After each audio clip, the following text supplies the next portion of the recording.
Oh, hello aspirants, welcome back to Competitive Hunters. So today, now in this session, we are going to discuss about SSC CHSL exam strategy. Okay, so ఇంకా last మనకి రఫ్లీ 30 to 40 days అయితే ఉన్నాయి. And ఈ session ఎవరి కోసము first నేను brief గా చెప్పేస్తాను. For those people who are అంటే కట్ ఆఫ్ కి దగ్గరగా పోతున్నారు బట్ పోతున్నారు ఇన్ ద సెన్స్ అంటే రీచ్ అవ్వగలుగుతున్నారు బట్ ఎగ్జాక్ట్ గా రీచ్ అవ్వలేకపోతున్నారు. అంటే ఒక 5 మార్క్స్, ఒక 10 మార్క్స్ ఒక్కొక్కసారి వస్తుంది, ఒక్కొక్కసారి కట్ ఆఫ్ రీచ్ అవుతున్నా, ఒక్కొక్కసారి కట్ ఆఫ్ రీచ్ అవ్వట్లేదు. సో ఇలా అనుకున్న వాళ్ళందరికీ, అంటే ఇలా మార్క్స్ వచ్చే వాళ్ళందరికీ ఈ యొక్క సెషన్ అనేది చాలా ఇంపార్టెంట్. అండ్ సెకండ్ ఇంకొక కేటగిరీ ఆఫ్ ఆస్పిరెంట్స్ ఎవరు అని అంటే లాస్ట్ అంటే ఇప్పటి వరకు ఒక లెవెల్లో హార్డ్ వర్క్ చేసాము, ఇప్పుడు ఇంకా ఎగ్జామ్ దగ్గర పడుతుంది, ఎలా హార్డ్ వర్క్ చేయాలి, హార్డ్ వర్క్ చేయడానికి రెడీగా ఉంటారు బట్ ఎలా చేయాలి to reach the cut off, okay ఇంకా మన మార్క్స్ ని బూస్ట్ చేసుకోవడానికి ఇంకా మనం ఎలా వర్క్ చేయాలి అని చెప్పి క్వశ్చన్ మార్క్ తో ఉంటారు. సో వాళ్ళకి ఈ సెషన్ అనేది చాలా చాలా యూస్ఫుల్ ఉంటుంది. అండ్ వాళ్ళకి మాత్రమే కాదు, at the same time third ఏంటి అని అంటే కొంతమంది జాబ్ వర్క్ చేస్తూ ప్రిపరేషన్ చేస్తూ ఉంటారు ఎగ్జామ్స్ కి. సో వాళ్ళు ఏం చేస్తారు అని అంటే లాస్ట్ అంటే 1 month ఉంది ఇంకా ఎగ్జామ్ కి అనుకున్న టైంలో ఆ 1 month ఏదో ఒక సాకులు చెప్పి ఒక 10 days అలా లీవ్స్ తీసుకుని ప్రిపేర్ అవుతారు ఎగ్జామ్ కి. సో వాళ్ళకు కూడా ఈ సెషన్ అనేది యూస్ అవుతుంది. సో వాళ్ళు కూడా ఈ టైం టేబుల్ ని ప్రిపేర్ అయితే, according to this time table if you prepare, even though ఇప్పుడు కూడా మీరు చదివితే you can qualify. Okay, so ఈ కేటగిరీ పీపుల్ అందరికీ కూడా ఈ సెషన్ అనేది యూస్ఫుల్ గా ఉంటుంది. So once I will check whether voice record అవుతుందో లేదో, and then I will continue. Okay, voice is recording. So actually నేను ఒక హాఫ్ వరకు ఈ యొక్క సెషన్ అనేది నేను రికార్డ్ చేస్తున్నప్పుడు వెళ్ళిపోయింది. ఆ తర్వాత నేను రియలైజ్ అయ్యాను ఏంటి అంటే మైక్ ఆన్ చేయలేదు నేను. సో మీకు ఇక గ్రీన్ గా కనిపిస్తుంది కదా, మైక్ ఆన్ చేయకుండా జస్ట్ పెట్టుకుని నేను సెషన్ మొత్తం చేశాను. మొత్తం రీసౌండ్ వస్తుంది, అంటే మైక్ ఆన్ చేయకుండా చేశా కదా, రీసౌండ్ వస్తుంది. సో రీసౌండ్ తోని ఎవరు వినలేదు వీడియోని. సో అందుకని మళ్ళీ అది డిలీట్ చేసి again I'm doing this video. So ఇప్పుడు కూడా 2గా విడిపోయి ఉంటది. ఇప్పుడు ఇంతకటి వరకు ఉన్నది అండ్ ఇప్పుడు అది రెండు కూడా మళ్ళీ మర్జ్ చేసి ఒక యాప్ లోని అప్పుడు నేను యూట్యూబ్ లో పోస్ట్ చేయాలన్నమాట. Okay, so these all are my efforts. Okay, నేను మీ ముందుకి మంచి స్ట్రాటజీస్ అండ్ మంచి ఇన్ఫర్మేషన్ తీసుకురావడానికి నేను పడుతున్న ఎఫర్ట్స్ అనమాట. సో ఈ ఎఫర్ట్స్ కి మీరు ఏం చేయాల్సిన అవసరం లేదు, ఏం పే చేయొద్దు, జస్ట్ మీరు సబ్స్క్రైబ్ చేసుకోండి అండ్ లైక్ చేయండి. వీడియోస్ అన్నిటిని కూడా, సెషన్స్ అన్నిటిని కూడా షేర్ చేస్తూ ఉండండి మీ ఫ్యామిలీ, మీ ఫ్రెండ్స్ అండ్ మీ ఎడ్యుకేషన్ గ్రూప్స్ ఛానల్స్ ఏవైతే ఉంటాయో వాటన్నిటిలో కూడా షేర్ చేసి వాళ్ళ చేత సబ్స్క్రైబ్ చేయించండి. అదొక్కటి చేస్తే చాలు. లైక్ చేయండి, చూసి వెళ్ళిపోతారు, లైక్ మాత్రం చేయదు, అదేంటో అర్థం కాదు. లైక్ చేయండి. ఓకే, సో ఇది మాత్రం ఒకటి చేయండి చాలు. సో మనం ఇందాక చెప్పుకున్న కేటగిరీస్ వాళ్ళందరికీ ఈ సెషన్ అనేది యూస్ఫుల్ ఉంటుంది. అండ్ ఈ సెషన్ లో మనం ఏం డిస్కస్ చేసుకోబోతున్నామంటే, సో ఇక్కడ మనము వీక్ వైజ్ గా నేను ఒక 5 గా డివైడ్ చేసుకున్నాను అనమాట. 1 to 7, 8 to 15 ఇలాగా. సో ఈ డివైడ్ చేసుకున్న వీక్స్ లోని మీకు టార్గెట్స్ ఇస్తాను. అంటే ఏమేమి చేయాలి, ఏమేమి కవర్ చేయాలి. నాట్ ఓన్లీ మై సబ్జెక్ట్స్, అంటే నా సబ్జెక్ట్స్ ఒకటే నేను ఇవ్వడం లేదు, everything maths, reasoning, English and general awareness మొత్తం 4 సెక్షన్స్ కవర్ చేస్తూ నేను మీకు టార్గెట్స్ అనేది ఇస్తానన్నమాట. సో ఆ టార్గెట్స్ అన్ని కూడా మీరు ఆ డేస్ లోని మీరు కంప్లీట్ చేయాలి. అంటే ఈ 7 days లో ఏమేమి వర్క్ చేయాలో నేను మీకు మొత్తము సిలబస్ టాపిక్స్ మొత్తం అన్ని సబ్జెక్ట్స్ నేను చేస్తా. అది ఎలా ప్రిపేర్ అవ్వాలి అని కూడా నేను ఇప్పుడు చెప్తాను. ఓకేనా, అండ్ ఆ టాపిక్స్ అన్ని కూడా మీకు ఈ సెషన్ అయిపోయాక టెలిగ్రామ్ లో జాయిన్ అయిపోండి. జాయిన్ అవ్వని వాళ్ళు అక్కడ నేను మీకు పోస్ట్ చేస్తాను. సో అది మీరు డౌన్లోడ్ చేసుకోవచ్చు. అంటే మీరు మళ్ళీ టైం స్పెండ్ చేసి నోట్స్ ఏమేం టాపిక్స్ అని నోట్స్ రాసుకోకుండా నేను అది మీకు సాఫ్ట్ కాపీ అనేది I will provide it in the telegram channel. Okay, so we will come. First మనం ఇంగ్లీష్ లోని మనం ఏం చేయాలి అంటే ఫస్ట్ వచ్చి టెన్సెస్. సో ఇందాక చెప్పాను కదా, నేను మైక్ పెట్టుకోవడం మర్చిపోయాను, అప్పుడు ఇక్కడ వరకు చెప్పేసాను అనమాట మొత్తం నేను. సో ఇప్పుడు అక్కడి నుంచి మళ్ళీ స్టార్ట్ చేసి కంటిన్యూ చేస్తున్నా. అండ్ ఇంగ్లీష్లోని నేను ముందు గ్రామర్ రూల్స్ కవర్ చేస్తున్నాను, అంటే ఫస్ట్ స్లాట్లో. ఎందుకు అని అంటే దెర్ ఇస్ ఏ రీజన్. అది కూడా సబ్జెక్ట్ కూడా మీరు చదివేటప్పుడు ప్రతిదీ బ్లైండ్ గా చదివేయడం కాదు. కొన్ని టాపిక్స్ ఉంటాయి ప్రతి సబ్జెక్ట్ లోని, అంటే ఆ టాపిక్స్ మీరు ఎంత చేసినా సరే మీకు ఎగ్జామ్లోకి వెళ్ళేసరికి అది మీరు చేయలేకపోవచ్చు, అంటే మీరు చదివిన దాంట్లో అది రాకపోవచ్చు. సో అలాంటి టాపిక్స్ కొన్ని ఉంటాయి. ఓకే, అందులోని one of the topic in ఇంగ్లీష్లోని ఆ వన్ ఆఫ్ ది టాపిక్ ఏంటి అని అంటే ఒకాబులరీ ఇస్ ఏ ఓషన్. మీరు చదువుతూ కూర్చుంటే చాలా వస్తాయి, అంటే అది హండ్రెడ్స్ లో థౌజండ్స్ లో ఉంటుంది ఒకాబులరీ. ఒక్కొక్కసారి అన్ని చదివినా సరే మీకు రావచ్చు, రాకపోవచ్చు. ఓకే, సో అందుకని నేను స్టార్టింగ్ ఒకాబులరీ ఇవ్వట్లేదు, గ్రామర్ రూల్స్ ఇస్తున్నాను. సో మీకు ఈ రూల్స్ అనేది ఎక్కడెక్కడ వర్క్ అవుతాయి అది కూడా చెప్తాను. నార్మల్ గానే మీకు error find out the error ఉంటుంది కదా, సో అక్కడ వర్క్ అవుతుంది. అండ్ దీని యొక్క అప్లికేషన్స్ సెంటెన్స్ ఇంప్రూవ్మెంట్ లో వర్క్ అవుతుంది మీకు. అండ్ ఇప్పుడైతే క్లోజ్ టెస్ట్ ప్రీలో రావట్లేదు ఎస్ఎస్సిలోని, బట్ మెయిన్స్ లో అయితే ఖచ్చితంగా వస్తుంది మీకు. సిజిఎల్ ఇప్పుడే కదా అయింది, మెయిన్స్ లో పేపర్ అయ్యాక వస్తుంది కదా, సో అప్పుడు మీరు చూడండి. మెయిన్స్ లో ఖచ్చితంగా క్లోజ్ టెస్ట్ ఉంటుంది. సో అక్కడ కూడా మీకు ఈ గ్రామర్ అండ్ ఒక్కొక్కసారి ఫిల్ ఇన్ ద బ్లాంక్స్ వస్తాయి. ఫిల్ ఇన్ ద బ్లాంక్స్ లో కూడా మీకు అక్కడ ఇన్ పెట్టాలా ఆన్ పెట్టాలా అని చెప్పేసి తెలియదు. ఓకేనా, సో అవి కూడా మీకు గ్రామర్ రూల్స్ ఇవన్నీ కూడా మీరు గ్రామర్ లో థరోగా ఉన్నారు అని అంటే గ్రామర్ రూల్స్ ఇవన్నీ కూడా అప్పుడు అవి కూడా మీరు అటెంప్ట్ చేయొచ్చు. అంటే ఇక్కడ మీరు గ్రామర్ రూల్స్ గ్రామర్ చదవడం వల్ల మీరు ఎర్రర్ డిటెక్షనే కాదు, సెంటెన్స్ ఇంప్రూవ్మెంటే కాదు, కొన్ని ఫిల్ ఇన్ ద బ్లాంక్స్ కూడా వస్తుంటాయి, అవి కూడా మీరు పెట్టగలరు. సో మొత్తం 3 టాపిక్స్ మీరు కవర్ చేయగలరు ఒకటే ఒక టాపిక్ మీరు చదివి. అర్థమవుతుందా? సో అందుకని ఫస్ట్ ఇది పెట్టాను, అప్పుడు మీకు ఆబ్వియస్ గా స్కోర్ అనేది పెరుగుతుంది. అండ్ ఇంకొక విషయం ఏంటంటే చాలా మంది కూడా అంటే 1 year నుంచి 2 years నుంచి చదువుతూ ఉంటారు, చాలా శ్రమ పడతారు, హార్డ్ వర్క్ చేస్తారు. బట్ ఈవెన్ దో వాళ్ళకి స్టిల్ ఒక్కొక్క సెక్షన్ లోని 22కి మించి 20కి మించి 18కి మించి ఎక్కువ చేయలేకపోతారు. ఒకవేళ ఒక్కొక్కసారి పెట్టిన దాంట్లోనే నెగిటివ్స్ పోతుంటాయి, ఏదో ఎప్పుడో అమావాస్య పూర్ణమికి అన్నట్టు వాళ్ళకి కట్ ఆఫ్ రీచ్ అవుతారు.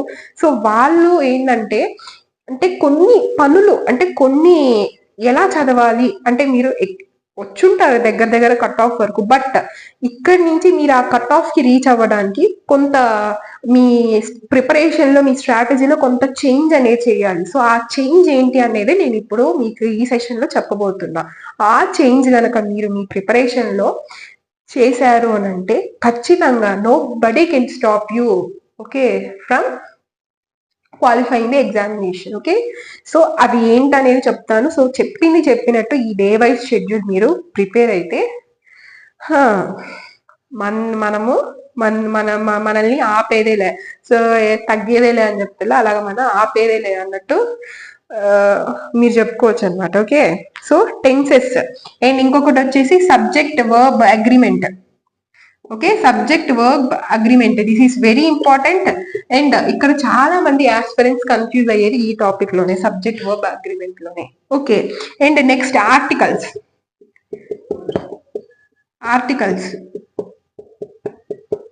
ఓకే, ఇంకా నెక్స్ట్ వచ్చి prepositions. Next grammar topic is prepositions. Okay, so ఇంకా ఇవన్నీ మీరు ప్రాక్టీస్ చేయండి, అంటే టాపిక్ వైజ్ గా అన్ని కూడా చూసుకొని, ఒకవేళ చదివిన వాళ్ళు ఉంటే అవి ఒకసారి మళ్ళీ రివైజ్ చేసుకోండి అన్ని కూడా. ఓకే, ఫ్రెష్ గా స్టార్ట్ చేసే వాళ్ళు ఇవన్నీ చూసుకోండి. అండ్ దీని తర్వాత ఇది కవర్ చేసిన తర్వాత మీరు అప్లికేషన్, అంటే ఇది జస్ట్ నేర్చేసుకుంటే సరిపోదు, అక్కడ వెళ్ళి మీరు థియరీ కాదు రాసేది, you have to know the application also. కొంతమంది ఇదే అంటే రూల్స్ అన్ని తెలిసి ఉంటది, బట్ అప్లై చేసేటప్పుడు వాళ్ళు మిస్టేక్స్ చేసేస్తూ ఉంటారు, అంటే ఒక రూల్ అనుకుని ఇంకొక రూల్ అని చెప్పేసి మార్క్ చేసేయడం ఇలాంటివి జరుగుతూ ఉంటాయి. So application is also important, theory కాదు మనం రాసేది. సో అక్కడ ఇచ్చిన క్వశ్చన్ మనం ఐడెంటిఫై చేయాలి ఏం గ్రామర్ డిఫెక్ట్ ఉంది అందులో అని చెప్పి. సో అప్లికేషన్స్ ఎలా వస్తుందంటే ఎర్రర్ స్పాటింగ్ మీరు ప్రాక్టీస్ చేయండి, అండ్ సెంటెన్స్ ఇంప్రూవ్మెంట్ కూడా ప్రాక్టీస్ చేయండి. సో ఈ వీటికి ప్రాక్టీస్ చేయడానికి ఆ 2 టాపిక్స్ మీరు PYQs నుంచి అయినా చేయొచ్చు, SSC PYQs నుంచి చేయొచ్చు, ఆర్ మీరు ఎక్కడి నుంచి అయినా మీకు సోర్సెస్ చాలా ఉంటుంది ప్రాక్టీస్. మీరు మామూలుగా గూగుల్లో వెళ్ళి మీరు వర్క్ షీట్స్ కావాలి, ప్రాక్టీస్ షీట్స్ కావాలి అని అన్నా మీకు అది ప్రొవైడ్ చేస్తుంది. ఎక్కడున్న గ్రామర్ ఈస్ గ్రామర్. ఓకే, అంతే కదా. సో మీరు ఎక్కడైనా మీరు ప్రాక్టీస్ చేయొచ్చు అలా అని చెప్పేసి మళ్ళీ చిన్నపిల్లలది, స్కూల్ పిల్లలది బుక్స్ తీసుకొని మాత్రం ప్రాక్టీస్ చేయండి ప్లీజ్. సో చేయండి. అండ్ మీకు ఈ యాప్స్ లో అన్నిట్లో కూడా టాపిక్ వైజ్ గా మీకు కొన్ని ఇస్తుంటారు టెస్ట్. సో అవి కూడా మీరు మొత్తం కంప్లీట్ చేయండి. ఓకే, ప్రాక్టీస్ చేయండి. అండ్ నెక్స్ట్ ఇంగ్లీష్ అయితే ఇక్కడితో అయ్యింది. నెక్స్ట్ కమింగ్ టు క్వాంట్ లోని మీరు ఏం చేస్తారు అని అంటే percentages, ratio, average, profit and loss, time and work, ఇవన్నీ కూడా ప్రాక్టీస్ చేయండి. ఓకేనా. అండ్ ఇవన్నీ డైలీ మీరు 20 to 25 క్వశ్చన్స్ చేయాలి. ఓకే, అది కూడా ఏంటి అంటే టైమర్ పెట్టుకుని. సో టైమర్ పెట్టుకుని ఎందుకు చేయమని చెప్తున్నాను అని అంటే మీరు ఎంతసేపట్లో సమ్ చేయగలుగుతున్నారో మీకు తెలియాలి. ఓకే, సో మార్క్స్ కూడా ఇవ్వచ్చు, అది కూడా that is also one of the way. And ఇలా కూడా మీరు ప్రాక్టీస్ చేయొచ్చు. ఇది ఇంకా బెనిఫిషియల్ గా ఉంటుంది మీకు ప్రాక్టీస్ చేసేటప్పుడు, సాల్వ్ చేసేటప్పుడు మీరు ఒక్కొక్క సమ్ కి ఎంత టైం తీసుకుంటున్నారు అని చెప్పేసి మీకు బాగా తెలుస్తుంది టైమర్. ఓకే, అప్పుడు స్టార్ట్ చేసుకుని మళ్ళీ స్టాప్ చేయొచ్చు ఒక్కొక్క సమ్ కి, ఈచ్ సమ్ కి అలా కూడా చేసుకోవచ్చు మీరు. మీకు టెక్స్ట్ బుక్ లో కూడా టైం పైన కనిపిస్తుంది అనుకోండి మొత్తం అయిన తర్వాత.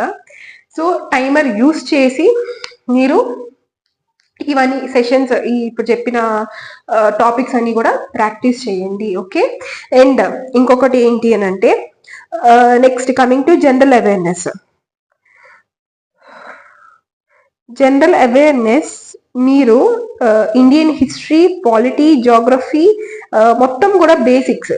ఓకే, ఏంటి బేసిక్స్ మొత్తం కూడా అన్ని కవర్ చేయండి. పాలిటిక్స్ ఇవన్నీ కూడా బేసిక్స్ ఏవైతే ఉంటాయో మీకు సిహెచ్ఎస్ఎల్ కాబట్టి ఎక్కువగా అంత డీప్ గా అడగడు యాక్చువల్లీ. బట్ ఇప్పుడు ఎడిక్విటీ వచ్చింది కాబట్టి ఇట్స్ హైలీ అన్ప్రెడిక్టబుల్ అయిపోయింది పేపర్ అనేది. సో మీరు ఏది కూడా వదిలే ఛాన్స్ లేదు. So everything you have to study. So అన్ని కూడా మీరు స్టడీ చేయాలి. అండ్ చాలా మంది ఏంటి అంటే ఇప్పుడు ఎస్ఎస్సి సీజీఎల్ ఎగ్జామినేషన్ నేను రాసొచ్చి నేను మీకు ఒక కంపైలేషన్ ఇచ్చాను అనాలిసిస్, అది చూసుంటే ఓకే. అక్కడ ఏంటి అంటే మీకు పర్సంటేజెస్ ఈ అంటే ఎక్కువగా మోస్ట్ గా క్వశ్చన్స్ వచ్చే టాపిక్ టీసీఎస్ లోని, మ్యాథ్స్ లోని మోస్ట్ వెయిటేజ్ ఉన్న టాపిక్స్ అనేది ఇవ్వడం జరగలేదు ఇప్పుడు ఎడిక్విటీ వచ్చిన తర్వాత. ఇప్పుడు ఎస్ఎస్సి సిహెచ్ఎస్ఎల్ లో కూడా అదే ఫాలో అవుతాడా అవ్వడా అనేది క్వశ్చన్ మార్క్. ఓకే, సో స్టెనోకి ఇప్పుడు పెట్టిన సిజిఎల్ కి అంటే మొన్న జరిగిన స్టెనో ప్రీవియస్ గా ఎడిక్విటీ వారి ఆధ్వర్యంలో జరిగిన స్టెనోకి అండ్ సిజిఎల్ కి చాలా పేపర్ డిఫరెన్స్ అనేది వచ్చింది. సో ఇప్పుడు సిజిఎల్ ని బేస్ చేసుకుని అక్కడ ఇవ్వలేదు కదా ఇందులో కూడా ఇవ్వదు అని అనుకోవడానికి లేదు. సో అందుకే నేను ఇది కూడా నేను మీకు షెడ్యూల్లో పెట్టడం జరిగింది, పర్సంటేజెస్, ప్రాఫిట్ అండ్ లాస్ ఇవన్నీ కూడా. ఓకే, సో అందుకని మీరు ఇది కూడా చేసుకోండి. సో మనము you should not take chance, అవునా కదా. సో ఇది రాదు అని చెప్పేసి మనం ఛాన్స్ తీసుకోకూడదు. ఒకవేళ వస్తే ఏం చేస్తారు. సో అందుకని మీరు అన్ని పరంగా అన్ని మీరు సెట్ అయి ఉండాలి, రెడీగా ఉండాలి అన్ని చదువుకుని. ఓకే, ఇంకా జనరల్ అవేర్నెస్ లోని ఇవి చేయండి. And current affairs last 6 months current affairs cover చేయండి. ఓకే, ఫస్ట్ స్లాట్ లో మీరు చేయాల్సింది ఇది అనమాట. Okay, 1 to 7. ఇంకా next coming to second week. ఇంకా ఇక్కడ ఏంటి అని అంటే మీరు comprehension and vocabulary second slot లోని ఇంకొంచెం హెక్టిక్ ఉన్నది. అండ్ కొంచెం అటు ఇటుగా అంటే కొంచెం ఏమంటారు ఇట్స్ బేస్డ్ ఆన్ క్వశ్చన్స్, అంటే అక్కడ ఇచ్చిన క్వశ్చన్ ని బట్టి బేస్ అయ్యి ఉంటుంది మనము రాయగలమా లేదా అని చెప్పేసి కవర్ చేసినాక కూడా టాపిక్స్. సో అందులో ఒకటి ఏంటంటే రీడింగ్ కాంప్రహెన్షన్, ఇంకొకటి వొకాబులరీ అంటే సినానిమ్స్ అండ్ యాంటోనిమ్స్. సో ఇది కవర్ చేయండి మీరు మొత్తము. అండ్ అలానే వొకాబులరీలోనే 1 word సబ్స్టిట్యూషన్స్ కూడా వస్తుంది. సో అది కూడా కవర్ చేసేయండి, 1 word సబ్స్టిట్యూషన్స్ కూడా. Okay, and coming to quant, ఇది మీరు టాపిక్ వైజ్ క్వశ్చన్స్ ఏవైతే ఉంటాయో time and work, ratio, algebra, so ఇవన్నీ కూడా మీరు కవర్ చేయండి క్వాంటిటేటివ్ యాప్టిట్యూడ్ లోని. ఓకే, టాపిక్ వైజ్ గా మీకు టెలిగ్రామ్స్ లో మీకు మామూలుగా కొన్ని మీకు ఇన్స్టిట్యూట్స్ లో లేదంటే కొంతమంది ఆల్రెడీ క్రాక్ చేసిన వాళ్ళు కూడా కొంతమంది పెట్టుంటారు క్లాసెస్ చేసి. సో వాళ్ళ ఎవరైనా కంపైలేషన్ చేసి ఏమైనా పీపీటీస్, పీడిఎఫ్స్ ప్రొవైడ్ చేసి ఉంటే అక్కడ చాప్టర్ వైజ్ టాపిక్స్ అనేవి ఉంటాయి. అవి ఒకసారి చెయ్యండి. ఓకేనా? అండ్ ఇప్పుడు స్టెనో అండ్ సిజిఎల్ ఇప్పుడే అయ్యింది, మొన్నే అయ్యింది. ఆన్సర్ కీ వస్తే దాని యొక్క కంపైలేషన్ కూడా పెడతారు ఆన్లైన్లోని. సో ఇంకా కీ అనేది రాలేదు. కీ వస్తే సిజిఎల్ పేపర్స్ కూడా వస్తాయి. ఒకవేళ ఇప్పుడైతే రాలేదు ప్రెసెంట్, సో అందుకని నేను అది కన్సిడర్ నేను షెడ్యూల్లో వేయలేదు. మధ్యలో మీకు ప్రిపేర్ అవుతూ ఉండండి. మధ్యలో ఎక్కడైనా మీకు కీ అనేది రిలీజ్ అవుతుంది ఖచ్చితంగా సిహెచ్ఎస్ఎల్ ఎగ్జామ్ కి ముందే. 1 వీక్ లో ఆబ్వియస్ గా వచ్చేయాలి. సో ఇప్పుడు ఎడిక్విటీ ఉంది కాబట్టి will see approximately 10 to 15 days లో వచ్చేస్తుంది కీ ఎగ్జామ్ అయిన తర్వాత. సో ఈ లోపు మీరు ప్రిపేర్ అవుతూ ఉండండి. ఆ కీ వచ్చిన తర్వాత మీకు మొత్తం అన్ని కూడా పేపర్స్ అన్ని అంటే షిఫ్ట్ వైజ్ గా పేపర్స్ అన్ని కూడా మీకు క్వశ్చన్స్ అన్ని కూడా అవైలబుల్ లో వస్తుంది ఆన్లైన్ లో. సో అది కూడా మీరు అది అన్ని కూడా టాపిక్ వైజ్ ఉండదు కాబట్టి పేపర్ మీరు సబ్జెక్ట్ వైజ్ అయినా పేపర్ వైజ్ అయినా చేసుకుంటూ పోండి. ఒక్కొక్క పేపర్ డైలీ లేకపోతే ఒక్కొక్క సబ్జెక్ట్ డైలీ అన్నట్టుగా చేసుకుంటూ పోండి. దానివల్ల ఏమవుతుందంటే మీరు కొంచెం ఎడిక్విటీ ఏ టైప్ ఆఫ్ క్వశ్చన్స్ అడుగుతుంది దానికి మీరు అలవాటు పడతారు. ఓకేనా? సో అలా పేపర్స్ అనేవి చెయ్యండి. ఇది నేను షెడ్యూల్లో రాయలేదు, ఎందుకంటే అది రావచ్చు, ఎప్పుడు వస్తుందో తెలియదు కాబట్టి నేను ఇది ఇందులోని మెన్షన్ చేయలేదు షెడ్యూల్లోని. బట్ ఇది నోట్ చేసుకోండి మీరు. ఓకేనా? నెక్స్ట్ రీజనింగ్ లోని coding, decoding, analogy, series, puzzles, direction. So ఈ టాపిక్స్ అన్ని కూడా మీరు రీజనింగ్ లోని కవర్ చేయాలి టాపిక్ వైజ్ గా. మీకు ఎక్కడైనా సరే మీరు సెర్చ్ చేయడమే తక్కువ. మీకు ఆన్లైన్ లో అయినా, మీకు టెలిగ్రామ్ లో పీడిఎఫ్స్ అయినా, లేకపోతే యూట్యూబ్ లో కూడా కవర్ చేస్తూ ఉంటారు. సో అవి మీరు ప్రాక్టీస్ చేసుకోండి. ఓకే? రైల్వేవైనా చేయండి, రైల్వేవి అయినా చేయొచ్చు మీరు. ఓకేనా? పీవైక్యూస్ ఏమైనా ఉంటే, రీసెంట్ గా ఎన్టీపీసీ పేపర్ కూడా వచ్చింది, కంపైలేషన్ జరిగి, అది కూడా మీరు రీజనింగ్ చేయొచ్చు. ఓకే? నెక్స్ట్ థర్డ్ స్లాట్ లో వచ్చేసి మీరు మొత్తము అంటే ఫుల్ లెంత్ గా. సో ఇక్కడ నుంచి మీకు ఇంకా మీ యొక్క ప్రిపరేషన్ అనేది ఇంకా ఎక్కువ అవుతుంది మీ మీద థర్డ్ స్లాట్ నుంచి. ఎందుకు అంటే డైలీ ఒక్కొక్క మాక్ టెస్ట్ ఇవ్వండి. ఓకే? ఏంటి? డైలీ ఒక్కొక్క మాక్ టెస్ట్, అది కూడా full mock test, sectional test కాదు. సో ఇప్పటి వరకు నేను చెప్పిన దాంట్లో ఎక్కడ కూడా మీకు ఫుల్ మాక్ టెస్ట్ ఇవ్వమని చెప్పి నేను చెప్పలేదు, ఫస్ట్ స్లాట్ లో కానీ సెకండ్ స్లాట్ లో కానీ. సో థర్డ్ స్లాట్ లోని ఫుల్ టెస్ట్ మీరు డైలీ మార్నింగ్ డైలీ ఒక్క టెస్ట్ అనేది ఖచ్చితంగా రాసేయాలి. ఓకే? రాసేసి మీరు ఒక బుక్ పెట్టుకోండి పక్కన. సో ఇది ఏంటి అంటే మీకు ఇవన్నీ చిన్నవిగా సిల్లీగా అనిపించవచ్చు, బట్ ఫాలో అయితేనే మీరు నేను ఇప్పుడు చెప్పా కదా, మీరు కట్ ఆఫ్ వరకు రీచ్ అవుతున్నారు ఒకసారి, బట్ రీచ్ అవ్వలేకపోతున్నారు ప్రతిసారి అని చెప్పి. సో ఈ గ్యాప్ ని ఫిల్ చేసేది ఇప్పుడు నేను చెప్పే టిప్స్ మీరు ఫాలో అయితే ఈ గ్యాప్ ఫిల్ అయ్యి you will reach up to cut off. Okay? లేదంటే ఇక్కడే స్ట్రగుల్ అవుతూ ఉంటాను. సో ఒక మిస్టేక్ బుక్ అంటే అదేదో పైనుంచి దిగొచ్చింది కాదు, ఏదో ఒకటి రఫ్ నోట్స్ లేకపోతే పేపర్స్ ఏదో ఒకటి మీరే పెట్టుకోండి. అందులోని ఓన్లీ మిస్టేక్స్, మీరు ఎగ్జామ్ రాస్తారా, మాక్ టెస్ట్ ఇస్తారా, ఇచ్చిన తర్వాత అందులో ఏమేమి మిస్టేక్స్ చేశారు, టాపిక్స్ ఏం మిస్టేక్స్ చేశారు, ఇప్పుడు క్వాంట్ అనుకోండి, ఏ టాపిక్ నుంచి చేశారు, అది ఒకసారి దాన్ని మీకు అర్థమయ్యేటట్టుగా మీరు సొల్యూషన్ అనేది రాసుకోండి. అంటే మీరు ఏ మిస్టేక్స్ చేశారో ఆ బుక్ లో మెన్షన్ చేయండి చాలు. సో అప్పుడు ఏంటి అంటే మీరు నెక్స్ట్ చేయాల్సిన పని ఏంటంటే ఆ మిస్టేక్స్ ఏ టాపిక్స్ నుంచి చేస్తున్నారు, ఏ మోడల్ నుంచి చేస్తున్నారో మీకు అర్థం అవుతుంది. ఓకే? ఒక 4 టెస్ట్ వరుసగా రాసిన తర్వాత మీకే అర్థమవుతుంది, ఇది నేను చాలా తప్పులు చేస్తున్నా, ఇది నేను పెట్టలేకపోతున్నాను, లేదంటే ఇది పెట్టి కూడా మిస్టేక్స్ అవుతున్నాయి అని మీకు తెలుస్తుంది. టైం అండ్ వర్క్ లేకపోతే రీజనింగ్ లో సిట్టింగ్ అరేంజ్మెంట్ ఇలా తెలుస్తుంది. సో తెలిసినప్పుడు ఏంటంటే మీరు ఏవైతే రిపీటెడ్ గా మిస్టేక్స్ టాపిక్స్ అనేవి వస్తున్నాయో అవి మీరు ఒకసారి కూర్చుని ఆ టాపిక్ మొత్తం అన్ని మళ్ళీ ఒకసారి ప్రాక్టీస్ చేయొచ్చు. అంటే దాని మీద ఎక్కువ ఫోకస్ పెట్టాలి. నెగిటివ్స్ పోతున్నాయి కదా, సో నెగిటివ్స్ నుంచి మీరు పాజిటివ్ కి రావాలి, పాజిటివ్ స్కోర్ కి రావాలి అని అంటే మీరు ఆ నెగిటివ్స్ ఏం పోతున్నాయి ఫస్ట్ తెలుసుకోవాలి. సో తెలుసుకోవాలంటే మీదేమి హ్యూమన్ బ్రెయిన్ కాదు, సారీ మీదేమి రోబో బ్రెయిన్ కాదు, అన్ని కూడా గుర్తు పెట్టుకోవడానికి. సో అందుకే ఈ మిస్టేక్ బుక్ ని ఒకటి మెయింటైన్ చేస్తే ఆ బుక్ లోని మీరు ఏమేమి తప్పులు పోతున్నాయో అవన్నీ కూడా ఆ బుక్ లో మెన్షన్ చేయండి. సో అప్పుడు మీకు తెలుస్తుంది మీరు ఎంతవరకు ఎందులో పోతున్నాయి, ఎందుకని పోతుంది, కట్ ఆఫ్ వరకు ఎందుకు పోవట్లేదు అని చెప్పి మీకు తెలుస్తుంది. ఓకే? అండ్ ఇంకొకటి ఏంటి అని అంటే మీరు ఎవరైతే కట్ ఆఫ్ మేము క్రాస్ చేసేస్తున్నాం అని అనుకునే వాళ్ళు కొంతమంది ఉంటారు. కట్ ఆఫ్ వరకు ప్రతిసారి ఎగ్జామ్ రాసినప్పుడు ప్రతిసారి వాళ్ళకు 130+ అలా వస్తూ ఉంటది. వాళ్ళు ఏంటంటే స్పీడ్ ఇంకా పెంచుకోండి, యాక్యురసీగా ఇంకా స్పీడ్ తో పెట్టడం నేర్చుకోండి. సబ్జెక్ట్ మీద ఎక్కువ ఫోకస్ చేయండి. అలాంటి వాళ్ళు ఎవరైతే కట్ ఆఫ్ రీచ్ అయిపోయారో సబ్జెక్ట్ మీద ఇంకా ఎక్కువ ఫోకస్ చేయండి. ఎందుకు చెప్తున్నాను అంటే మీకు సిహెచ్ఎస్ఎల్ అయిన తర్వాత మెయిన్స్ ఉంటుంది. సో మెయిన్స్ లోని మీకు సబ్జెక్ట్ ఇంకా ఎక్కువ కావాలి. టాపిక్స్ ఇవే ఉన్నా, సబ్జెక్ట్స్ ఇవే ఉన్నా ఇంకా ఎక్కువ డీప్ గా మీకు క్వశ్చన్స్ అడిగే ఛాన్స్ ఉంటుంది. సో అందుకని ఏంటంటే అది మీరు ఇప్పటి నుంచే ప్రిపరేషన్ అనేది చేసుకుంటూ పోండి. ఓకేనా? ఆల్రెడీ కట్ ఆఫ్ రీచ్ అయిపోతున్నాం, మాకు అసలు సమస్య లేదు, ఈసారి ఎలా అయినా కొట్టేస్తాం అని అనుకునే వాళ్ళు ఉంటారు కొంతమంది సిహెచ్ఎస్ఎల్ మార్క్స్ ఇచ్చి. సో వాళ్ళు ఏంటంటే ఇంకా మీరు బాగా don't lose your hope. Okay, అంటే ఎడిక్విటీ ఎలా వస్తుందో ఏంటో అని చెప్పేసి, అంటే టీసీఎస్ పేపర్స్ కి అలవాటు అయితే కట్ ఆఫ్ వరకు వెళ్తారు వాళ్ళు. సో ఇప్పుడు ఏంటంటే ఎడిక్విటీ వచ్చింది అని చెప్పేసి ఆ భయంతో యూట్యూబ్ లో అంతా కూడా మొత్తము ఒక ఇది అయిపోయింది అనమాట. ఇది ఎడిక్విటీ వచ్చింది, చాలా మంది కూడా I'm giving up my SSC preparation after hearing this news అని చెప్పేసి ఏవో చేసి పెట్టేస్తున్నారు ఇష్టం వచ్చినట్టు. సో అవన్నీ చూసి మీరు you don't get discourage, okay, demotivated. Okay, you positive గా థింక్ చేయండి.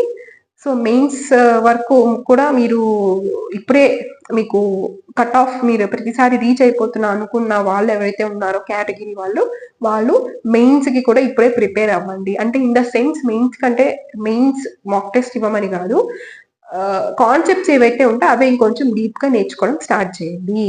ఓకే, నెక్స్ట్ సో అలా మీరు చెయ్యండి. అండ్ ఏ టాపిక్స్ చేయాలో మీకు థర్డ్ స్లాట్ లోని ఇక్కడ మెన్షన్ చేస్తున్నాను. అండ్ ఇంకా 24 నుంచి మీరు అంటే 24 to 27 మీరు ఏం చేయాలి అని అంటే ర్యాపిడ్ రివిజన్ చేయాలి. ఓకే, మీరు ఫార్ములా షీట్ ఒకటి మెన్షన్ చేయండి. మ్యాథ్స్ చేసేటప్పుడు ఫార్ములాస్ అన్ని ఒక దగ్గర రాసుకోండి. ఓకే, అండ్ జీకేకి సంబంధించిన నోట్స్ కూడా ఒక దగ్గర, అంటే ఒక 1 లైనర్ గానో ఒక షార్ట్స్ గానో అంటే షార్ట్ నోట్స్ గాన మీరు రాసి పెట్టుకుని ఉంటారు ఆల్రెడీ. సో అదంతా కూడా మళ్ళీ ఒకసారి రివైజ్ చేయండి. లేదు మేము రాసి పెట్టుకోలేదంటే మీ సోర్స్ ఏదైతే ఉందో, అంటే ఒక బుక్ కావచ్చు, అంటే ఒక మెటీరియల్ కావచ్చు, లేదంటే వీడియో కావచ్చు, ఏదైనా కావచ్చు అది. ఓకే, సో ఇప్పుడు నేను నోట్స్ అని చెప్పానని చెప్పేసి మీరు చదివింది మళ్ళీ అక్కడ వెళ్ళి కూర్చుని షార్ట్ నోట్స్ గా మొత్తం అన్ని కూడా మొత్తం జనరల్ స్టడీస్ అంతా రాసుకుని కూర్చుంటే మీకు టైం అనేది మేనేజ్ కాదు. సో ఇప్పుడు మీరు నోట్స్ రాసుకునే స్టేజ్ లో అయితే లేదు, టైం అనేది చాలా తక్కువ ఉంది. There is no time for you. So ఇలాంటి స్టేజ్ లో ఏంటంటే మీరు ఎక్కడి నుంచి అయితే సోర్స్ చదివి ఉన్నారో, కొంతమంది వీడియోస్ చూస్తూ కవర్ చేస్తారు, చదువుకుంటారు. సో మళ్ళీ ఇంకొకసారి చూడండి. Revision which is nothing but చదివింది ఇంకొకసారి చదవడం. సో ఆ చదవడం ఏదో మీరు వీడియోస్ నుంచి, అంటే మీ సోర్స్ చదివే సోర్స్ మీరు వీడియోస్ అనుకోండి, ఓకే, ఆన్లైన్ వీడియోస్ అనుకోండి. సో మళ్ళీ ఇంకొకసారి చూడండి. ఆఫ్లైన్ అయితే ఖచ్చితంగా నోట్స్ రాసుకుంటారు, అది వేరే విషయం. ఓకే, ఆఫ్లైన్ ఇన్స్టిట్యూట్స్ వెళ్ళే వాళ్ళు. ఓకే, సో ఇంకేమైనా మెటీరియల్స్ ఉన్నాయి మాకు సపరేట్ గా అనుకుంటే ఆ మెటీరియల్స్ మళ్ళీ రివైజ్ చేసుకోండి. సో రివిజన్ అనేది మీకు ఈ 4th స్లాట్ లో revision everything you have to revise. Okay, next coming to 5th last slot ఏంటి అని అంటే మిస్టేక్ బుక్స్ ని మళ్ళీ ఏం మిస్టేక్స్ చేసాము ఏంటి ఆ సొల్యూషన్స్ అన్ని ఉంటాయి కదా, ఆ టాపిక్స్ సొల్యూషన్స్ అన్ని మీరు రివైజ్ చేయాలి లాస్ట్ స్లాట్ లోని. ఓకే, అండ్ మీకు లాస్ట్ మినిట్ అంటే మీకు మంత్ వైజ్ గా ఇయర్ వైజ్ గా మీకు జీకే మీకు ఆన్లైన్ లో కూడా దొరుకుతూ ఉంటుంది. ఇన్ఫర్మేషన్ అంతా కూడా మీరు సెర్చ్ చేస్తే. సో అలాగా yearly compilations, current affairs compilations ఇవన్నీ కూడా పెడుతుంటారు. సో అవి మీరు, లేదా మీరు ఇంకెవరైనా ఫాలో అవుతున్నారు కరెంట్ అఫైర్స్ కి అని అనుకుంటే వాళ్ళదే ఫాలో అవ్వండి. లేదు మేము ఇయర్లీ అంటే ప్రతిరోజు కరెంట్ అఫైర్స్ కవర్ చేసుకుని మేము నోట్స్ రాసుకుంటున్నాం అనుకునే వాళ్ళు you go with your notes. లేదు మాకు నోట్స్ ఏమీ లేదు, మేము ఎగ్జామ్ కి ముందే కరెంట్ అఫైర్స్ చూసుకుంటాము అనే వాళ్ళు చాలా మంది ఉంటారు. సో వాళ్ళు ఏంటి అంటే ఈ 6 monthsది ఈ 1 yearది ఇలాగా మీకు వీడియోస్ కూడా ఉంటాయి. ఎట్ ది సేమ్ టైం మీకు ఆన్లైన్ లో కూడా మీకు ఇన్ఫర్మేషన్ అనేది ఉంటుంది. సో అక్కడి నుంచి కూడా మీరు ప్రిపరేషన్ అనేది చేసుకోవచ్చు. ఓకే, కరెంట్ అఫైర్స్ ని స్కిప్ చేయొద్దు. ఓకే, అండ్ నేను కూడా January to till August వరకు ఒక సెషన్ ఆల్రెడీ పీపీటీ కూడా అయింది, అది ఇంకా చేయడమే లేట్. సూన్ ఒక టూ డేస్ లో మీ ముందుకు వస్తుంది కరెంట్ అఫైర్స్. సో అది కావాలనుకుంటే మీరు ఒకసారి చూడొచ్చు. ఓకే, జనవరి టు ఆగస్ట్ వరకు జరిగిన major events that is useful for all examinations. మీరు ఎస్ఎస్సి ప్రిపేర్ అయినా, రైల్వే ప్రిపేర్ అయినా, బ్యాంక్స్ ప్రిపేర్ అయినా, దేనికైనా సరే ఆల్ ఎగ్జామ్ ఓరియంటెడ్ గానే నేను మీకు కరెంట్ అఫైర్స్ అనేది ప్రిపేర్ చేస్తాను. ఓకే, సో అలా మీరు అక్కడ కవర్ చేయొచ్చు. ఓకే, అండ్ ఈ ఈ పర్టిక్యులర్ టైంలోని మీరు కొత్త టాపిక్స్ అస్సలు కవర్ చేయొద్దు, కొత్త టాపిక్స్ జోలికే పోవద్దు. అంటే ఇక్కడ మీరు రివిజన్ చేసుకుంటూ ఉండండి, అంటే మీకున్న నాలెడ్జ్ ఇంకా బూస్ట్ చేసుకోండి, అంతేగాని కొత్త టాపిక్ జోలికి మాత్రం పోవద్దు. ఇక్కడ ఈ ఫేజ్ లో నేను చెప్తుంది ఇక్కడ మీరు చేసుకోవచ్చు. ఇక్కడంతా టైం ఉంది, ఈ స్లాట్స్ అన్నిట్లో మీరు కంప్లీట్ చేసుకోండి. But when coming to this slot, maximum మీరు ఈ స్లాట్ లోనే కంప్లీట్ చేసుకుంటే బెస్ట్. ఈ 2 స్లాట్స్ లోని మీకు revision marks already mistake book ఒకటి మెయింటైన్ చేస్తుంటారు కదా, ఆ బుక్ లోని ఏమేమి ఉన్నాయో మిస్టేక్స్ అన్ని రెఫర్ చేసుకోవడం, మళ్ళీ చదువుకోవడం, రివైజ్ చేయడం, మార్క్స్ ఇవ్వడం, మళ్ళీ మాక్ అనాలిసిస్ చేయడం, ఇదే ఉండాలి మీకు ఈ 2 స్లాట్స్ లోని. అంతకు మించి మీరు ఇంకేం చేయకూడదు. ఓకే, సో ఇప్పుడు నేను చెప్పినట్టు మీరు కనుక ఫాలో అయితే, మీ ఎవరైతే ఇప్పుడు నేను కేటగిరీస్ చెప్పాను కదా in the starting of the video, ఆ కేటగిరీస్ వాళ్ళందరూ కూడా మీరు స్ట్రాటజీ ఫాలో అయితే ఖచ్చితంగా కట్ ఆఫ్ వరకు రీచ్ అయ్యే ఛాన్సెస్ చాలా హెవీగా ఉంటుంది. ఓకే, సో ఈ టిప్స్ అన్ని కూడా మీరు ఈ టిప్స్ లోని ఒక 2% ఇంకా ఏదైనా మంచిగా ఫెమిలియర్ గా ఉన్న వాళ్ళు చెప్పారు అని అంటే ఆహా ఓహో అని చెప్పేసి అనుకుంటారు. సో నార్మల్ గా ఇప్పుడిప్పుడే స్టార్ట్ చేసిన వాళ్ళు, ఓకేనా, అంతగా పేరు ఫెమిలియర్ కాని వాళ్ళు చెప్తే ఏమో మీరు అలా తీసి పక్కన పెట్టేస్తుంటారు చాలా మంది కూడా. సో నేను కూడా అలానే చేస్తున్నాను, సో మీరు మాత్రం అలా చేయొద్దు. ఓకే, సో ఇవన్నీ కూడా టిప్స్ అన్ని కూడా యూస్ఫుల్ అండ్ ఇంపార్టెంట్, నేను చెప్పిన టిప్స్ అన్ని సో ఖచ్చితంగా ఫాలో అవ్వండి, అలా తీసి పక్కన పెట్టద్దు. ఓకే, ఏం చేస్తాంలే ఏం పడదాంలే అని చెప్పి వీలైనంత వరకు అందరికి కూడా షేర్ చేయండి. Okay, so here we will end this session. Okay, so here we will end this session guys. So మళ్ళీ మీ ముందుకు వస్తాను. And already RRB group D కూడా నేను ఆల్రెడీ ఒక స్ట్రాటజీ చేసి అప్లోడ్ చేసింది యూట్యూబ్ ఛానల్లోని, సో ఒకసారి చూడండి మన ఛానల్లో. Okay, so here I way ending this session guys.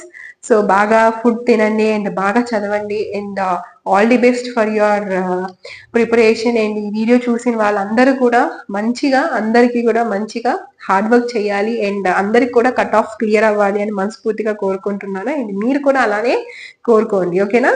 Okay guys, so end చేస్తున్న సెషన్ ని. సో కొత్తగా చూస్తున్న వాళ్ళు సబ్స్క్రైబ్, లైక్ అండ్ షేర్ చేయడం మర్చిపోకండి. ఓకే.